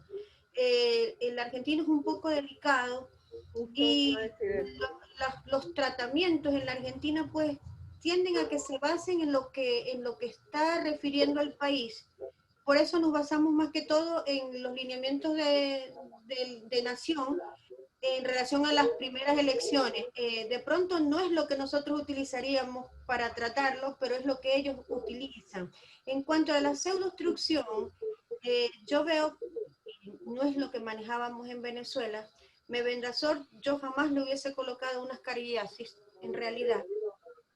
No, jamás, no lo utilicé nunca. ¿Por qué? Porque uno de sus efectos es que puede hacer que el parásito migre y podemos entonces tener las migraciones erráticas con las complicaciones posteriores. Pero bueno, estamos en un país donde tenemos que tratar de adaptarnos a las condiciones y por eso nos guiamos en ese sentido. Lo ideal en ese caso es dar más bien un verbifugo que nos paraliza el parásito y luego dar el otro tratamiento que sí lo va a eliminar. Incluso en la pseudoobstrucción hay que tener también cuidado, que podemos utilizar la piperacina y el famoato de Pirantel, pero son medicamentos opuestos. Entonces hay que tener cuidado de no utilizarlos en conjunto, porque uno va a paralizar el parásito porque lo hiperpolariza y el otro porque lo despolariza. Entonces se antagonizan. Eso era Oye, qué interesante, buenísimo. Mire, doctora, Sí, buenas noches, doctora. Justamente con lo que estaba usted refiriendo, justamente aquí hay que tener cuidado con el tratamiento porque el tratamiento de primera elección es el mebendazol aquí en Argentina. De hecho, en mi consulta de medicina preventiva, llegué a colocarle a unos niños y de hecho hasta las mismas administrativas y enfermeras me decían, pero es que no conocemos ese tratamiento de nitazoxanida, que en Venezuela era el Selectan. Sí, claro, son crea el mito de que es eso, que está tratando, que claro, ya yo lo tenía más que pues colocado en mucha gente, pero aquí no lo conocen, aquí es de nueva introducción. Y como el de primera elección, inclusive dado por nación, es el mebendazol, aquí les parece raro. Sin embargo, yo me adapté a la nueva situación y a mis pacientes muy de confianza, inclusive venezolanos, le he podido dar nitazoxanida porque ya tengo la experiencia con la salvedad de decirles que bueno, que las orinas van a ser un poco amarillas, quizás de un poquito de prurito en la piel y todas unas características típicas que da el fármaco, ¿no?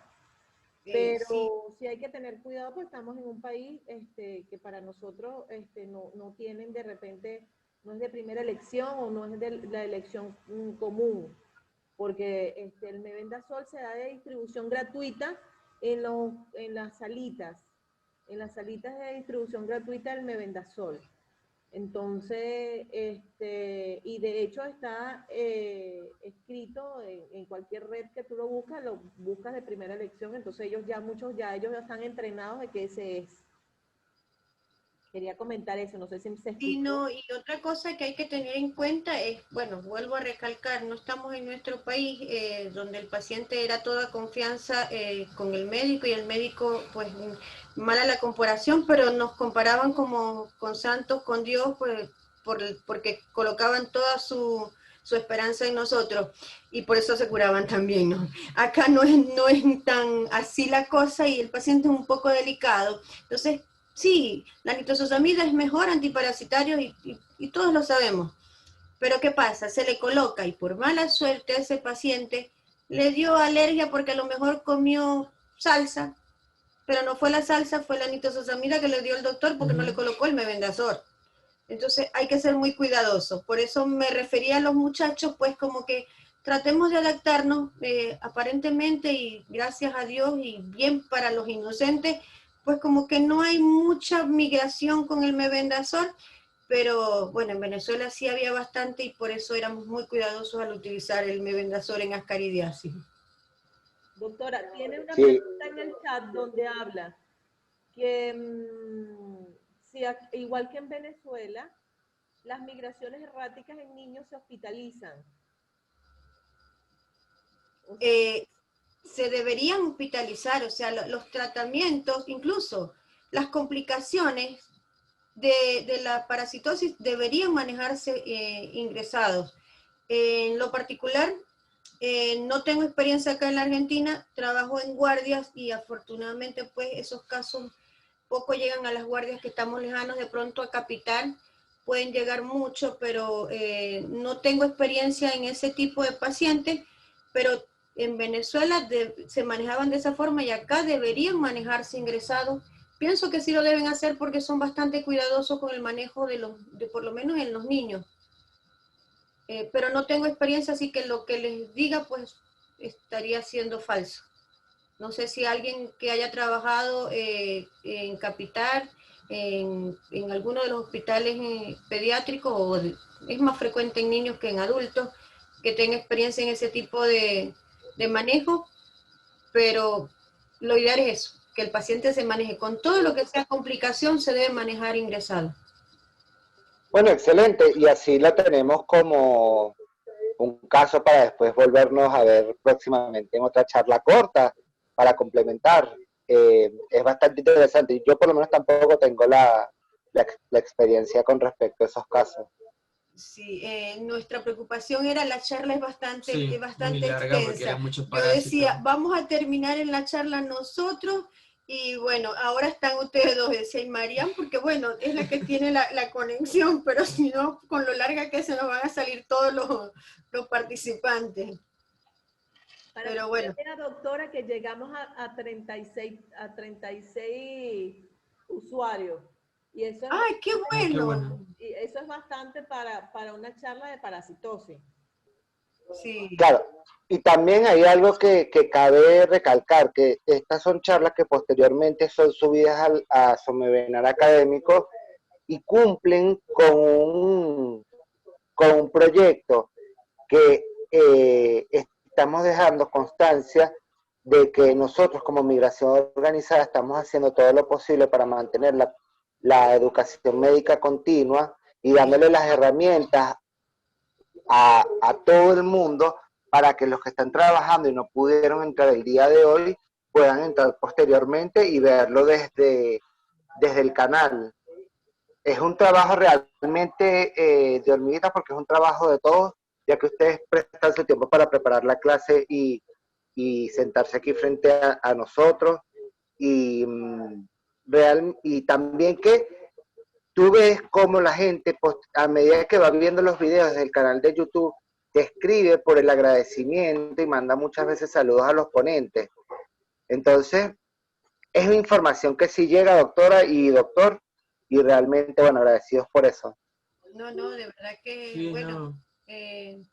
contentos por haber aportado un granito, y sí, la idea es Sí. que esto sirva sobre todo para los muchachos que están llegando, que están en pueblitos, que de pronto tienen menos apoyo para poderse orientar. Aunque yo poco participo en el grupo, pero veo cómo se ayudan unos con otros cuando hay un paciente, y bueno, eso alegra, ver que nos podamos ayudar unos con otros. Sí, no, y muchas felicitaciones a ustedes por haber tenido esta iniciativa de esta charla, que me parece que es muy bueno. Y ahora en esta nueva realidad del mundo virtual en que vivimos ahora, que está buenísimo. Sí, gracias. Es un trabajo que comenzó con la doctora Marián y luego que con la creación del comité hemos tratado de llevar adelante. Bueno, y también es la invitación a usted, doctor Jesús, y a usted, doctora Raiza, a que cuando se les ocurra alguna idea, sigamos trabajando juntos para poder dar una charla a futuro, ya que como sabemos los tópicos en medicina son infinitos y siempre interesantes. Sí, las puertas de la academia están abiertas para ustedes, doctora Raiza. Si en algún momento quiere dar alguna otra charla o algún curso, por supuesto están abiertas para usted y a su hijo. Muchas Me gracias. encantó, yo estuve viendo toda la charla, me hizo refrescar y yo decía, Dios mío, pero yo vi tantos parásitos, pero no. Pero bueno, ¿sabes? Esas cosas. Bueno, Sí. gracias a ustedes. Bueno, chicos, los que están conectados, los pocos que ya quedan, gracias por estar hasta este tiempo. Nos vemos el día viernes, que será infecciones urinarias con el doctor Miguel, que va a estar de moderador, yo voy a estar de guardia. De todas maneras, los invito a todos. Hasta luego. Hasta luego. Chao, gracias, hasta luego, feliz noche. Chao, igual, feliz Igualmente. noche.